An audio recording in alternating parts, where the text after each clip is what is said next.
Okay, and we're here at Salute 2016 at the River Horse stand, and I'm very privileged to be with a bit of a superstar in the industry, Mr. Alessio Cavatore. A superstar? I didn't know I was a superstar. Well, yeah, of course I am. Yes. Yeah, there's a few big names, and I think you're one of them. So we're here with. I've got a nice big poster of Terminator Genesis behind me, but I think the game most people probably want to talk about is Labyrinth. So what's going on with that at the moment?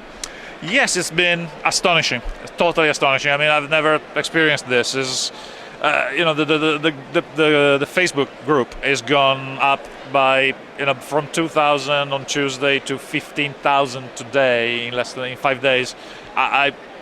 It's amazing. It's truly amazing, and the amount of love and attention we had here. If we had boxes to sell, I'm really kind of that little tear at the corner of my eye, kind of going, oh my god, if I could sell this. But unfortunately, no. Of course, the release is in August. We may do pre-orders earlier than that, but no, the response for the Labyrinth is on a professional commercial level. I'm obviously very pleased, but I'm a geek. I'm a professional geek. Labyrinth has been a very important film for me in terms of my upbringing, my life, what I have become, my love for the genre, for the fantasy. And seeing that so many people share that love, share that passion for that, it is moving. It is exciting. It's lovely. It's great. So can you explain about how the game's going to work? Because we've seen the beautiful sculpts and we've seen the board, but how actually is the game going to play? Sure, it's a cooperative game because I wanted to, for people to play with their families and their friends, and so it's with the 4 players. It could be 1 to 5 players because obviously being a cooperative you can play on your own against the system. 4 normally, I would say the best way to play would be a 4 players because there are 4-player characters, which are Sarah, Hogol, Didymus, and Ludo. Like in the movie, and they are going around the labyrinth trying to find the entrance to the Goblin City because they have 13 hours, which are 13 game turns, to get to the castle, get through Goblin City, into the castle, past the maze, defeat Jareth, and stop Toby from turning into a Goblin Babe. That 13 hours really gives a pace to the game. It really, in an hour, 2 hours max, it's going to finish. You can play with 5 players. One of us can be Jareth, so it actually can make it more difficult. That makes the game more difficult because then, instead of being just a random system drawn by cards, because you draw cards as you land in spaces, then there's a little bit more intelligence on the other side. So it becomes more challenging with a Jareth player. So the players go around in the first phase of the game in the labyrinth, meeting creatures, driving, the rolling dice, picking cards.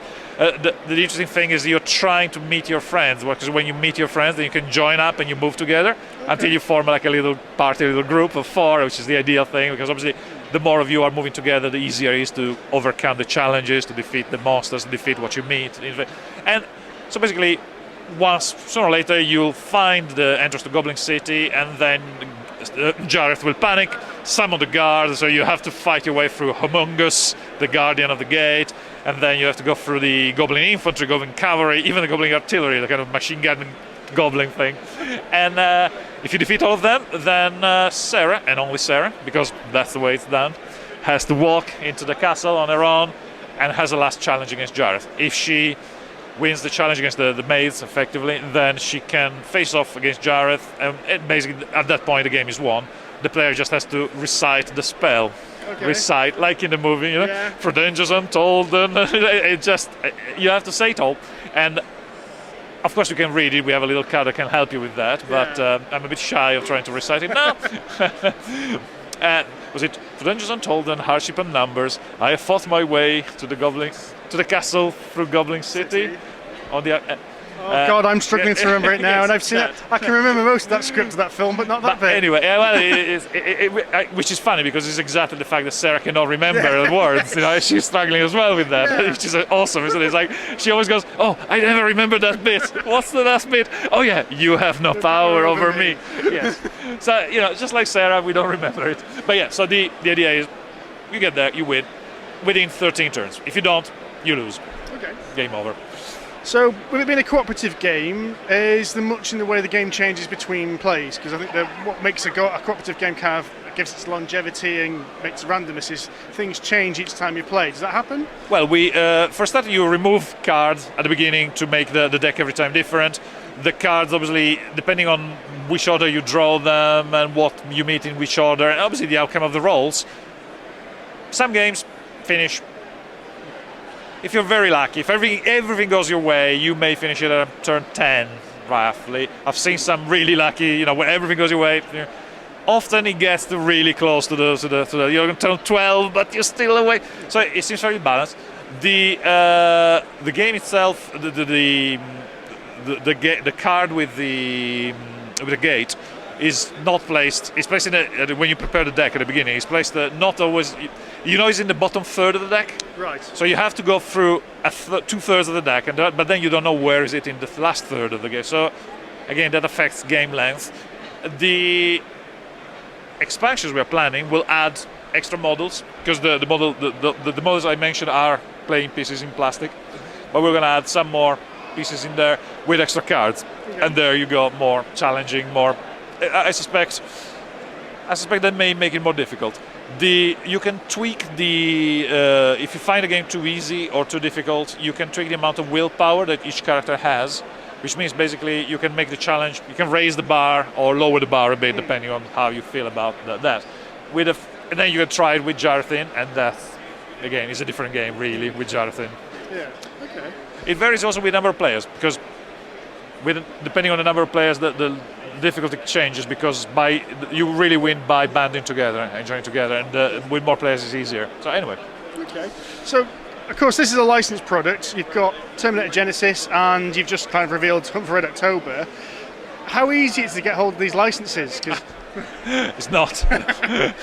It's not. Of course, it's easier once you have some licenses to start to talk about future licenses, because once you proved that you can do it, then they're more likely to listen to you. Well, rightly so, because obviously you wouldn't want to give your IP to people that have not proven, So, by making a few games and proving how good you are, and I think Labyrinth will certainly, from initial reaction seems that we are there. We would definitely manage that.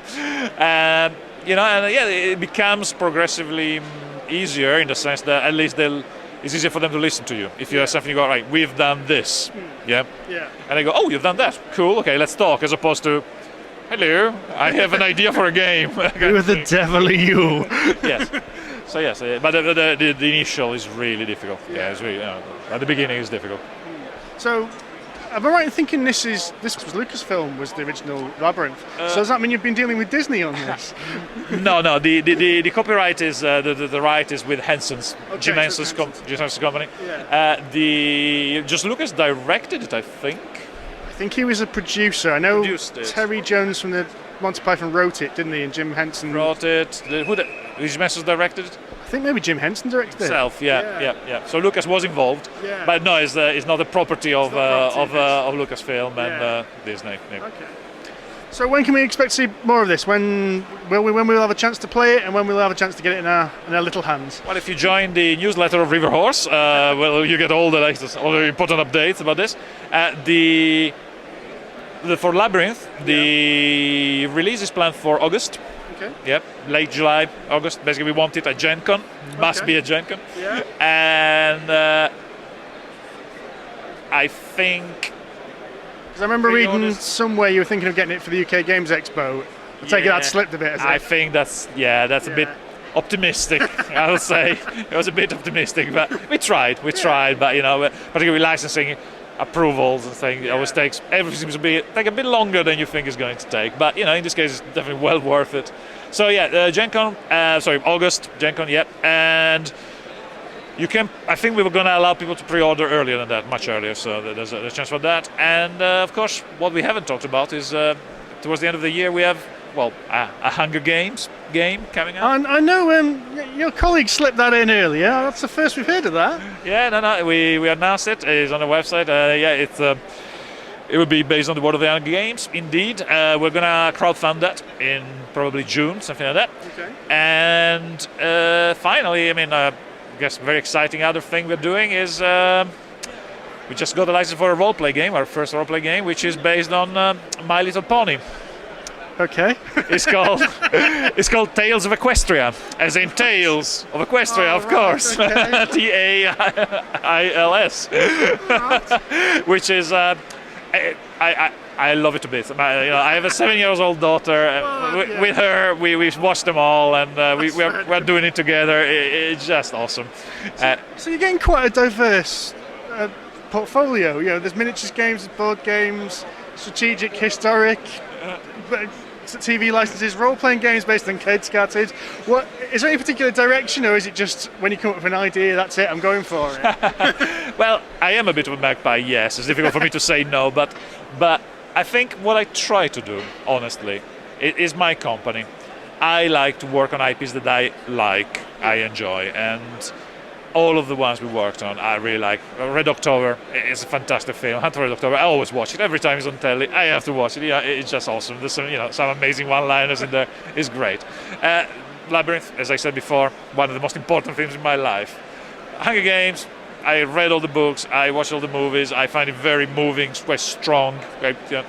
So I met Little Pony. I love it. The series is actually great fun. Very fun. I am probably biased because I watch it with my daughter, but really, it's one of those nice shows that is so well written that the kids get something out of it, the grown-up get other things out of it. It's fun, and there's jokes in it. It's very lot of humor. So basically, I'm saying, to answer your question, I like to do stuff I like to work on. If I pick things that I like and I want to make a game, because that's the way I can express myself. I'm a designer, a game designer. If I don't know, if I was a writer, I would write a novel. In my case, I write games.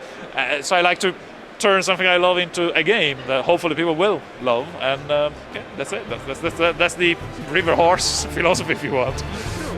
Well, thank you very much for your time. Thank you. It's been a pleasure speaking to you. Thanks. Likewise. Thank you.